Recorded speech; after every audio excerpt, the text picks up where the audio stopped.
शिवप्रताप सेनेच्या अध्यक्षांवरती गुन्हा दाखल करण्याची मागणी।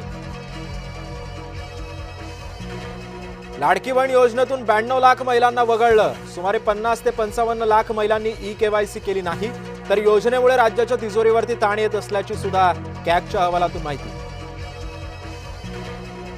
सोनम वांगचुक यांच्या आंदोलनाला उद्धव ठाकरेंचा पाठिंबा। राज्यामध्ये सर्व विरोधकांनी वांगचुक यांच्या मागणीसाठी आंदोलन करण्याचं ठाकरेंचं आवाहन। गरज पडल्यास दिल्लीच्या आंदोलनस्थळी सुद्धा जाऊ, ठाकरेंची माहिती। काँग्रेस सोबत असलेल्यांनी हिंदुत्व शिकवू नये, उदय सामंतांनी उद्धव ठाकरेंना सुनावलं। सर्वाधिक काळ मुख्यमंत्री राहिलेल्यांमध्ये देवेंद्र फडणवीस तिसऱ्या क्रमांकावर। मुख्यमंत्री पदाच्या कार्यकाळाबाबत शरद पवारांना मागे टाकलं। डोंबिवली शास्त्रीनगर रुग्णालय मारहाण प्रकरणी नगरसेवक रमेश म्हात्रेला पुणे न्यायालयामध्ये हजर करणार। इतर 3 आरोपींना सुद्धा न्यायालयामध्ये हजर केलं जाणार असल्याची माहिती।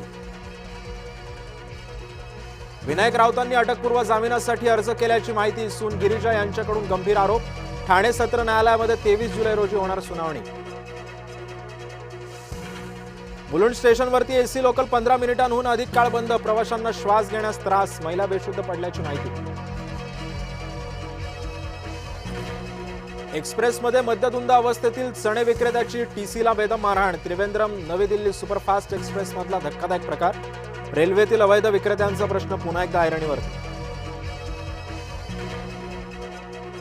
बदलीसाठी राजकीय दबाव टाकणाऱ्या अभियंत्याचं निलंबन। पुणे मनपाच्या पाणीपुरवठा विभागातून पथविभागामध्ये बदलीची मागणी। राजकीय दबाव टाकल्यानं अभियंता आशिष जाधव निलंबित। 10x10च्या खोलीमधील एका रहिवाशाला 1 लाखांचं वीज बिल। पुण्यातल्या डोंजे गावामधला धक्कादायक प्रकार। महावितरणाचा ढिसळ कारभार चव्हाट्यावर। पीडित कुटुंबाची महावितरणाकडे तक्रार।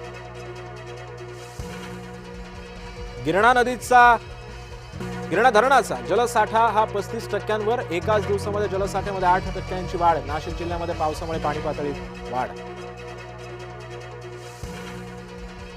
आसाममधील मुसळधार पावसामुळे जनजीवन विस्कळीत। गुणसुतीतील नाहर्णी गावामध्ये पुराचं पाणी शिरलं।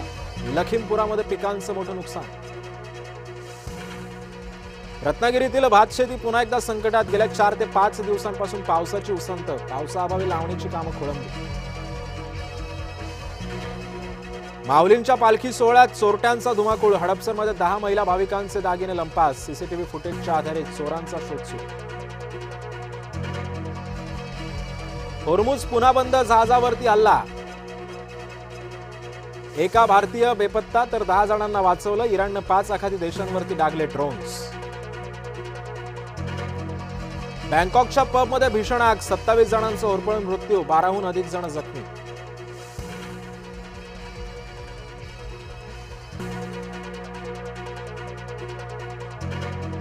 सोनं चांदीचे दर घसरले। सोनं 1000ने तर चांदी 4000ने स्वस्त। आठवड्याभरामध्ये सोनं 4 तर चांदी दर 16000ने घसरले।